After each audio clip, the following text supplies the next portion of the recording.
अफ़सोस ज़िंदगी हिक पूरे नथो पवां मां, महबूब पियो पुकारे मजबूर पियो निहारे, कंहिंॾे भॼी भॼां मां, कंहिंॾे डुकी डुकां मां, हीअ क़ौम हुस्न आहे थो क़ौम ते लिखां मां। अॼोके हिन कन्वेंशन में आयल असांजे बिरादरीअ जा, सिंध जा, हिन धरतीअ जा हलाली फ़र्ज़ंदो जीए सिंध हक़ मौजूद।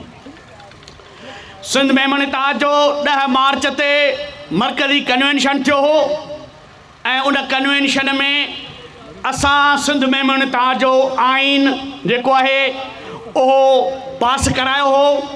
उन में जेके तरमीमूं रहियल हुयूं उहे असां दोस्तनि खे रिक्वेस्ट कई हुई ऐं हुननि लिखत में असांखे मशवरा ऐं राया ऐं फ़ोन ते ॾिना। असां उहो आइन कमेटीअ उहे सिफ़ारिशुनि जे रोशनीअ में बहाल करे आइन छपाए छॾियो आहे। सिंध मेमन ताज जो आइन 10 मार्च खां लागू थियल आहे। अॼु असीं सॼी सिंध जे दोस्तनि खे हिन कींझर जे किनारे ते, हिन तारीख़ी मक़ाम ते, हिन धरतीअ जे उन खिते ते जिते ईसार जो जज़्बो हुजे, मोहब्बत जो जज़्बो हुजे, जिन ते लतीफ़ सरकार जे हिकिड़ो किरदारु, इश्किया किरदारु हुजे, हिकिड़ो बादशाह हुजे जेको बादशाह पंहिंजी बादशाही खे छॾे ऐं मछेरो थी वञे। तारीख़ जे हिन सॼे मंज़र में तव्हांखे को अहिड़ो बादशाह कोन मिलंदो जेको बादशाह पाण मुहाणो थी वञे। कुल्हनि मथे ॼार जेको हुन ॼार विझी ऐं हीअ सॼी कींझर जेका आहे उहा गुलनि सां वासे छॾी। उन करे हीअ जेका जदोजहद आहे, हीअ इनक़िलाबी जदोजहद आहे, हीअ सिंध जी जदोजहद आहे, हीअ मज़लूम माण्हुनि जी जदोजहद आहे। सिंध मेमन ताज हिकु विज़डम आहे, हिकु नालो आहे, हिकु इनक़िलाब आहे। छो त मेमन जेको आहे सिंध में रीढ़ जी हॾीअ जी हैसियत थो रखे ऐं मेमन सिंध जे सभिनी मोहब्बती माण्हुनि खे गॾु खणी सिंध जे माण्हुनि खे ख़ुशहाली ऐं मोहब्बत जे तरफ़ वठी थो वञे।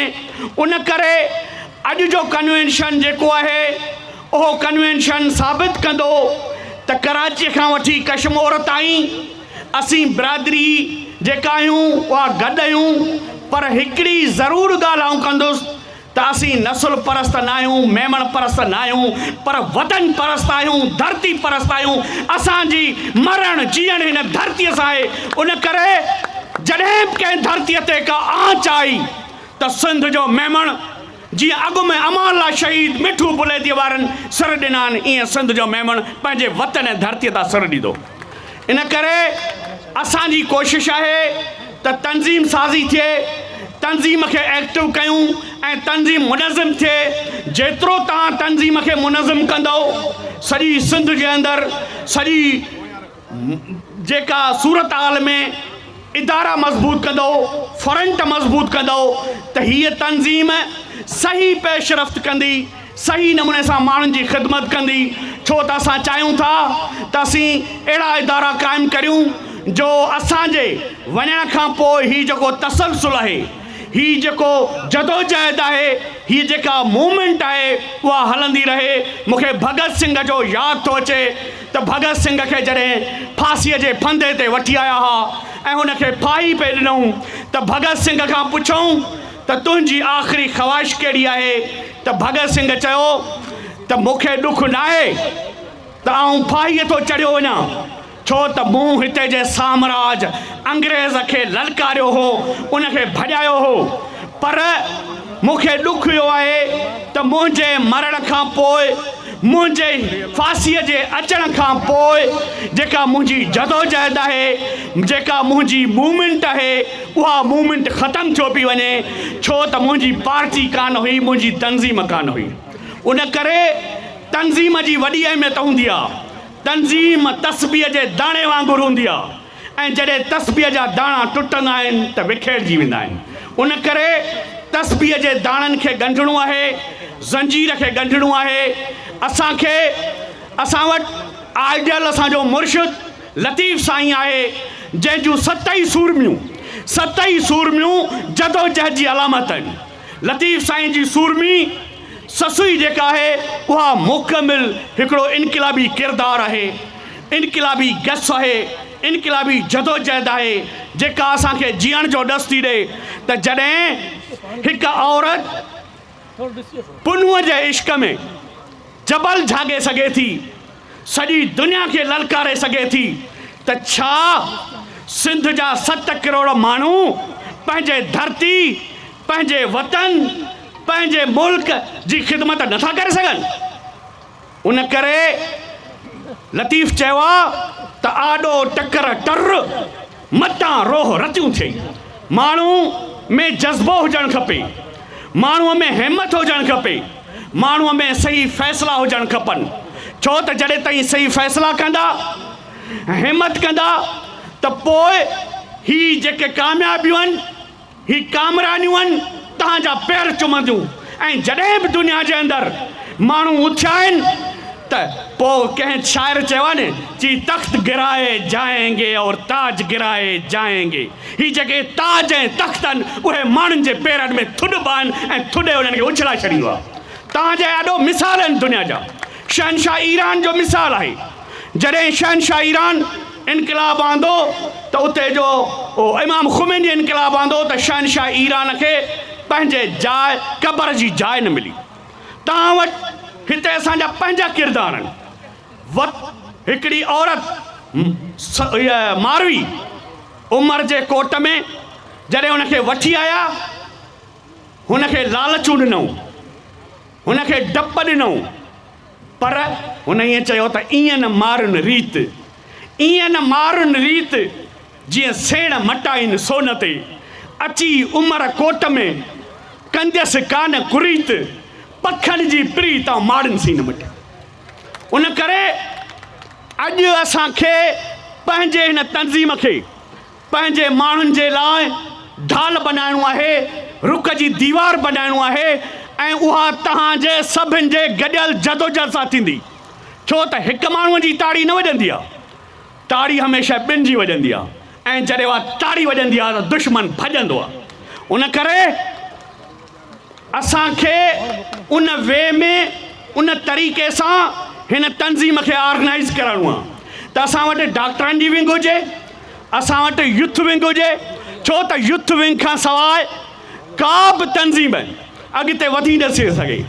असां जेके सभु हींअर 50 खां टुपी चुका आहियूं, उन करे जेके नौजवान हूंदा आहिनि उन्हनि में जज़्बो हूंदो आहे, उन्हनि में जोश हूंदो आहे, उन्हनि में विलविलो हूंदो आहे, ऐं जॾहिं बि का तहरीक हलंदी आहे त उन में नौजवान रहनुमाईअ जो, रहबरीअ जो किरदारु अदा कंदो आहे। उन करे यूथ ऑर्गेनाइज़ेशन ऐं औरत सिंध जी अधु आबादी आहे। जॾहिं तव्हां औरत खे निगलेक्ट कंदो त उहो मुआशिरो तरक़ी न कंदो। लतीफ़ चयो आहे त मर मरी आऊं रोई जीअरो आओ मकांद, कजनि वॾा पलांद जीअनि थोरा ॾींहड़ा। असांजा उन्हनि माण्हुनि ॾे पलांद रहियल आहिनि जिन असांजे माण्हुनि खां तइलीम खसी, जिन असांजे माण्हुनि खां सिहत खसी, जिन असांजे माण्हुनि खां वसाइल पुरिया। उन करे जमहूरी जदोजहद जे ज़रिए, पुरअमन ज़रिए हथियार सां, छो त दुनिया में हिकिड़ो ई हथियार आहे, उहो हथियार आहे ॿधीअ जो, जंहिं लाइ लतीफ़ चयो आहे त वाको हॾ मलाह कर सॾनि मथे सॾड़ा, मन तुंहिंजी काय सगर में सार थी। असांखे वाको करिणो आहे, जाॻाइणो आहे। जॾहिं सिंध जो तेल तव्हांजे हथनि मां खसियो वञे, जॾहिं तव्हांजो बंदर तव्हांजे हथनि मां खसियो वञे, जॾहिं तव्हांजी धरती तव्हांजे दुश्मननि जे हवाले थी वञे, त पोइ इसराईल वांगुरु, फ़लस्तीननि वांगुरु असीं दरबदर थींदासीं न। सॼियूं साज़िशूं हिन धरती ऐं वतन जे लाइ आहिनि। उन करे असांखे उन्हनि साज़िशुनि खे सम्झणो आहे। हिते जेके ताक़ूती क़ुवतूं धरती ऐं वतन खे तोड़ जूं ॻाल्हियूं कनि थियूं, उन लाइ असांखे रुख जी दीवार बणिजणो आहे। छो त गिदड़ जे 100 साल जे ज़िंदगीअ खां शींहं जो हिकु ॾींहुं थी रहणु बहितर आहे। असांखे जेकॾहिं पंहिंजे धरतीअ वचन मरणो त हुई आहे, केतिरा साल जीअंदव, 100 साल जीअंदव, 200 साल जीअंदव छा? पर उन्हनि माण्हुनि जो तारीख़ में नालो आहे, उन्हनि माण्हुनि खे यादि कयो थो वञे जिन माण्हुनि जो पंहिंजे धरती ऐं वकार जे लाइ किरदारु आहे। मिटीअ लधो मान, कौड़े कन सलाम, अचो आसण उनजे, उन्हनि माण्हुनि जे मिटीअ जे खे मान आहे। उन करे असांजी हीअ तंज़ीम साज़ी 10 मार्च खां आइन असां जेको आहे छपाया आहियूं, उनजी असां मंज़ूरी वठी छॾी हुई ऐं ताहयात चेयरमैन वेठो आहे, उनजी बि असां मंज़ूरी वरिती हुई। उन करे ही आइन अॼु ॾींदासीं।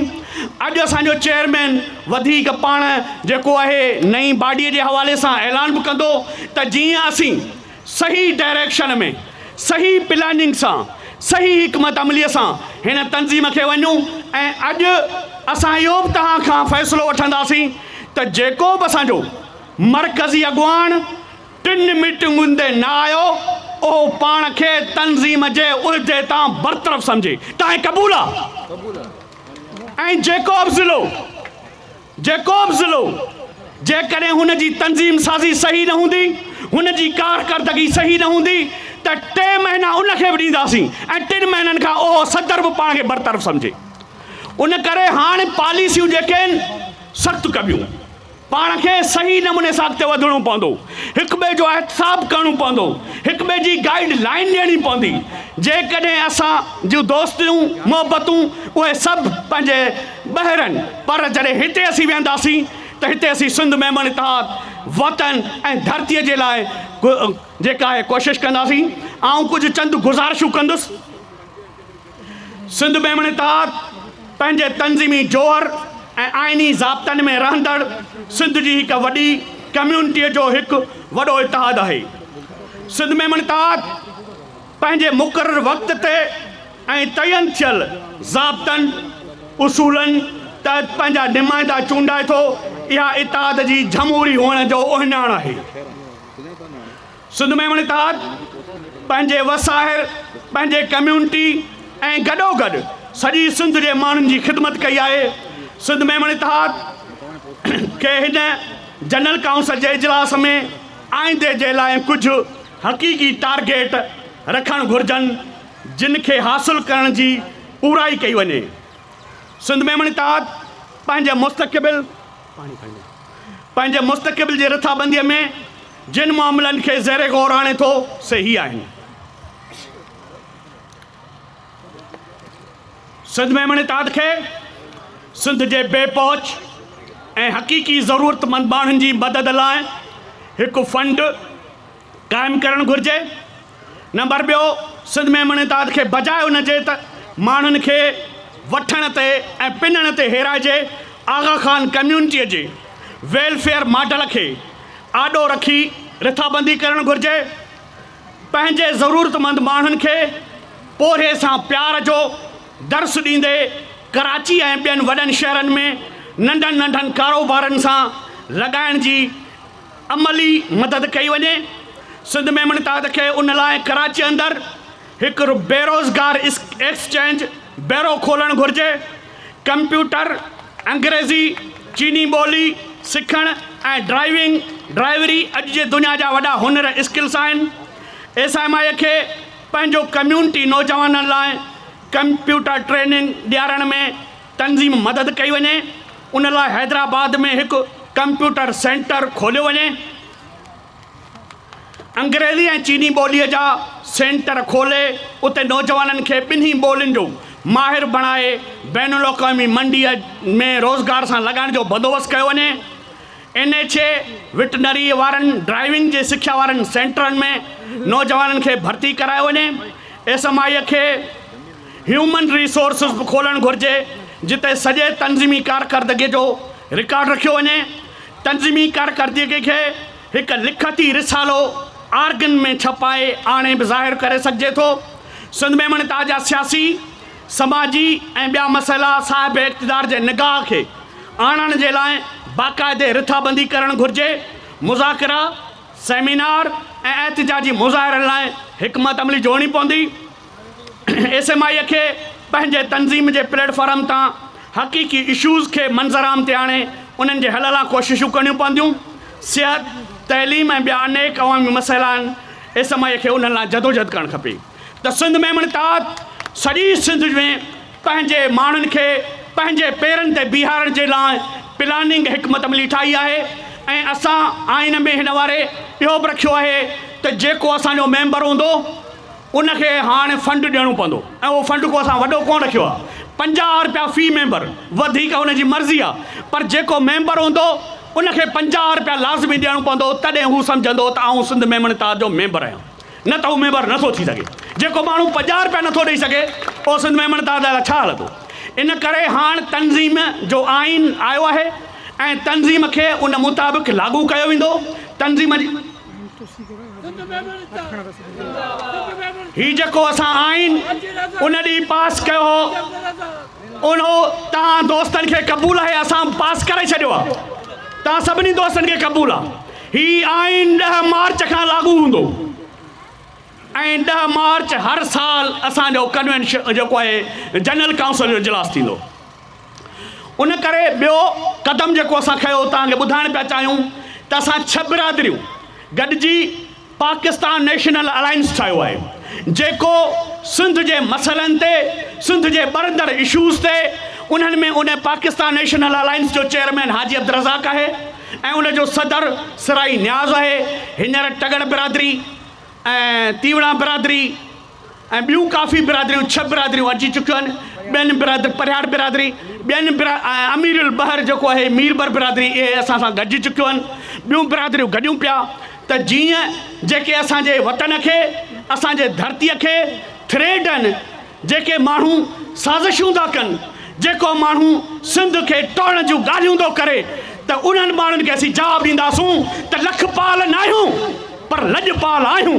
असांजे हथनि में उभा वंज रहंदा, असां ई कराचीअ जा रखवाल आहियूं। असां पंहिंजे धरती माउ जो कॾहिं बि वजूद टोड़ण जी कंहिंखे बि इजाज़त न ॾींदासीं। उन करे असांजी पुरअमन जदोजहद आहे, पर असीं हिन धरतीअ जा हलाली फ़र्ज़ंद आहियूं। असांजे हिन पेट में हिन धरतीअ जो सिंधू पाणी आहे ऐं निमक आहे। असीं कॾहिं बि सिंध जा निमक हरामी न थींदासीं, पर निमक हलाली थी पंहिंजी जान कुर्बान कंदासीं, पर वतन ते आंच न आणींदासीं। इन करे असांखे हिन तंज़ीम खे उन बेस ते, उन टारगेट ते ऑर्गेनाइज़ करिणो आहे त जीअं सॼी सिंध जे अंदरि हिकिड़ो फोकस हुजे त हीअ तंज़ीम, हीअ भलाई वारी तंज़ीम आहे, इंसाफ़ वारी तंज़ीम आहे, माण्हुनि जे लाइ वकार पैदा थी करे। इन करे आऊं ही जेके चंद गुज़ारिशूं हुयूं तव्हांजे आॾो रखियूंसीं। ऐं आख़िर में इहो चवंदुसि त सॼणो ऐं साणेह, सॼणो ऐं साणेह कंहिं अणासीअ विसरे, हैफ़ तिनी खे होय वतन जिन विसारियो। हींअर असां छा कंदासीं जो हर ज़िले मां दोस्तनि खां हिकु ज़िले मां रिपोर्ट वठंदासीं ऐं दोस्तनि खे ॻाल्हाराए उन खां पोइ वरी असीं साईं नमाज़ जो केॾी महिल वक़्फ़ो आहे? 1:30 बजे ख़ुतबो आहे। हींअर घणो थियो?